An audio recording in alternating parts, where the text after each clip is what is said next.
Hi friends, welcome to our channel. ఈరోజు అయితే ఒక కొత్త రెసిపీ అండి.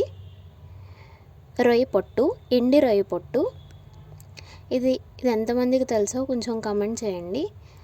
ముందుగా ఒక 2 టేబుల్ స్పూన్ ఆయిల్, అందులో సన్నగా కట్ చేసుకున్న పచ్చిమిర్చి, అలాగే సన్నగా కట్ చేసుకుని పెట్టుకున్న ఉల్లిపాయ ముక్కలు ఒక బౌల్ వేసుకోండి. ఇవి బాగా ఫ్రై అవనివ్వండి. ఈ రొయ్య పొట్టు ఎవరైనా తిన్నారా? అసలు ఎవరైనా తింటారా? ఈ వీడియో చూసిన వాళ్ళైతే ఒకసారి కమెంట్ చేయండి. ఇదండి, చాలా చిన్నగా ఉంటుంది. సీ సైడ్ ఉండే వాళ్ళకి చాలా ఎక్కువ కనిపిస్తుంది. చాలా చోట్ల ఈజీగా దొరుకుతుంది.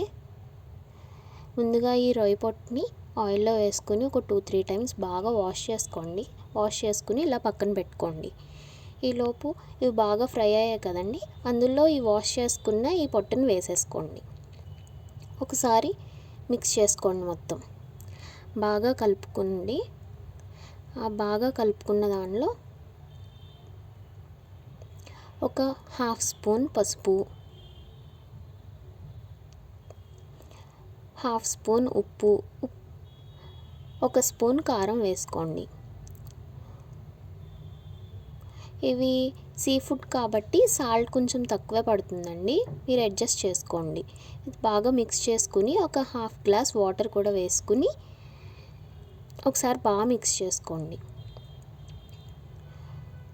ఒక 10 మినిట్స్ తర్వాత ఇలా ఆయిల్ సెపరేట్ అవుతుందండి. ఇలా ఆయిల్ సెపరేట్ అయ్యాక ఒకసారి కలుపుకొని చూడండి. ఈ కన్సిస్టెన్సీ వస్తే సరిపోతుంది. అంతే, చాలా ఈజీగా చేసుకునే ఈ కర్రీ చాలా బాగుంటుందండి. One of my favourite curry. ఒకసారి మీరు కూడా ట్రై చేయండి. ఇది మ్యాక్సిమం చాలామందికి నచ్చదు. నచ్చిన వాళ్ళైతే ట్రై చేసి ఒకసారి కమెంట్ చేయండి. Thank you.